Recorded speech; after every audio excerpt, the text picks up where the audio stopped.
Tamil cinema நேயர்களுக்கு என்னுடைய அன்பு வணக்கம். வெல்கம் டு எம்டி திரை.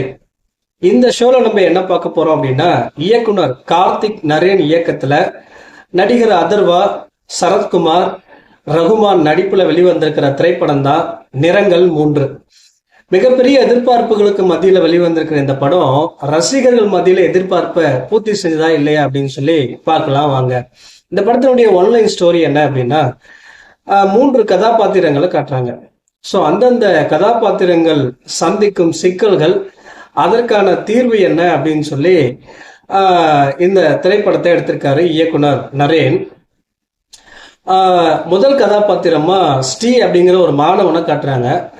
இவன் அதிகாலையில டியூஷனுக்கு போயிட்டு வரும்போது ஒரு கும்பல் ஒரு பொண்ணை கடத்துறாங்க. ஸோ அதை பார்த்த இந்த ஸ்ரீ அப்படிங்கிற மாணவன் பள்ளிக்கு போனதுக்கு அப்புறம் தான் தெரியுது, அந்த கடத்தப்பட்ட பெண் தன்னுடைய ஆசிரியருடைய மகள் அப்படின்னு தெரிய வருது. அதுக்கப்புறம் அந்த பொண்ணை தேட ஆரம்பிக்கிறான் அந்த ஸ்ரீ. இது ஒரு கதாபாத்திரம். இன்னொரு கதாபாத்திரம் பாத்தீங்கன்னா வெற்றி அப்படிங்கிற கதாபாத்திரத்தை காட்டுறாங்க.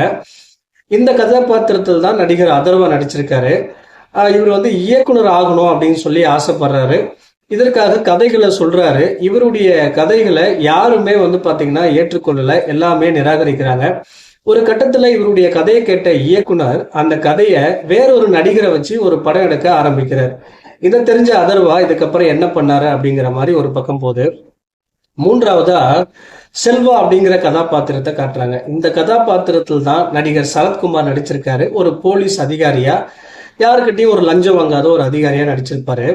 இவர் பாத்தீங்கன்னா அந்த காணாம போன அந்த பெண் இருக்கு இல்லையா, அந்த கேஸ் இவர்கிட்ட தான் வரும். அந்த காணாம போன பெண்ணை கண்டுபிடிச்சாரா இல்லையா, இந்த 3 கதாபாத்திரங்கள் இருக்கு இல்லையா, இந்த 3 கதாபாத்திரங்களும் ஒரே நேர்கோட்டில் இவங்க சந்திக்கின்ற பிரச்சனைகள் என்ன, அதற்கான தீர்வு கிடைச்சதா இல்லையா அப்படின்னு சொல்லக்கூடிய படம் தான் இந்த நிறங்கள் 3. இந்த படத்தை பத்தி சொல்லணும் அப்படின்னா, இந்த படத்தை இயக்கிய கார்த்திக் நரேன் சில வருடங்களுக்கு முன்னாடி துருவங்கள் 16 அப்படின்ற ஒரு படத்தை இயக்குனாரு. இந்த படத்தின் மூலமா பல சினிமா ரசிகர்கிட்ட பாராட்டுகளை பெற்ற இயக்குனர் அப்படின்னு தான் சொல்லணும். அதனால மிகப்பெரிய எதிர்பார்ப்புகளுக்கு மத்தியில வெளிவந்த இந்த படம் எப்படி இருக்கு அப்படின்னு சொல்லி எல்லாரும் ஆர்வமா இருந்தாங்க. ஆனா அந்த எதிர்பார்ப்பை இந்த படம் பூர்த்தி செய்யல அப்படின்னு தான் சொல்லணும். இந்த படத்தினுடைய திரைக்கதை முதல் பாதி வேகமா போகுது.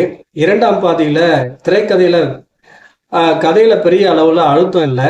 இன்னும் கொஞ்சம் திரைக்கதையில கூடுதல் கவனம் செலுத்திருக்கலாம் அப்படின்ற மாதிரி தோணுச்சு. அதே போல கதாநாயகன் அதர்வா பாத்தீங்கன்னா இதுல ஒரு இயக்குனர் ஆகணும் அப்படின்னு சொல்லி நடிச்சிருக்காரு. எப்பவுமே பாத்தீங்கன்னா போதைப் பொருளோடவே சுத்திட்டு இருக்காரு.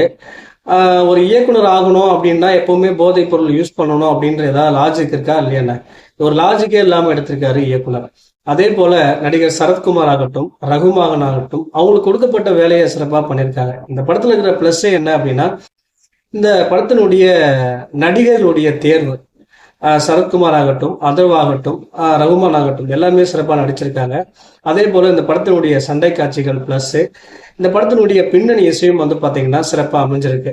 இந்த படத்தினுடைய டிராபேக் என்ன அப்படின்னா, அழுத்தம் இல்லாத திரைக்கதை. திரைக்கதையில கொஞ்சம் கூடுதல் கவனம் செலுத்தியிருந்தாங்க அப்படின்னா, திரைக்கதை இன்னும் கொஞ்சம் சுறுசுறுப்பா எடுத்திருந்தாங்க அப்படின்னா இந்த திரைப்படம் வேற லெவல்ல ஹிட்டா இருக்கும். பட் மொத்தத்துல இந்த படம் ஒரு ஆவரேஜான படம் அப்படின்னு தான் சொல்லணும்.